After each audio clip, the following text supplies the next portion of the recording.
Learning more about the final days of beloved TV icon Alex Trebek. The 80-year-old said he wanted to spend his last moments on his backyard swing with wife Jean.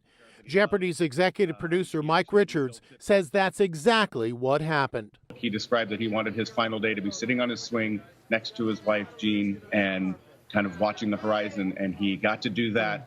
He was coherent. He wasn't in pain. Trebek's final day in the Jeopardy studio was October 29th. New episodes will continue to air, and Trebek's final episode will be on Christmas Day.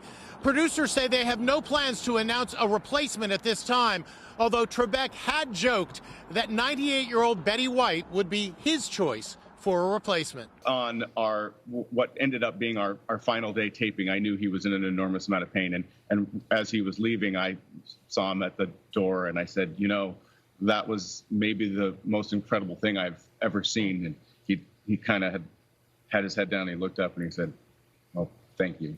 Jeopardy contestant Bert Thacker was on last Thursday's episode and choked up when he credited Trebek for helping him learn English as an immigrant from India. Growing up, my grandfather would sit me on his lap and we'd watch you, and I credit you for my perfect diction, so thank you.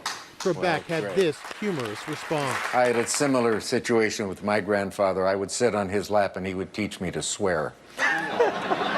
We spoke to Bert today. How much of an impact did he have on your life growing up? The impact was tremendous. It's indescribable. Did he seem healthy?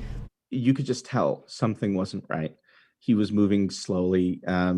You could tell he was in pain. Trebek has known his time was coming to an end since announcing he had stage 4 pancreatic cancer last year.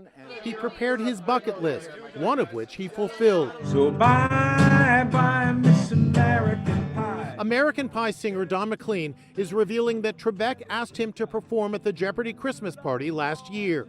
He shared these photos, saying Trebek told him the cancer treatment made his skin red. He didn't show the least bit of weakness or self-pity or fear. People were aware of what was going on. They were trying to be happy, but there was sadness underneath it. Dr. Oz was a good friend of Trebek. What I most admired was his focus on the viewers. He recognized he wanted to show up for them, be as big for them as he could.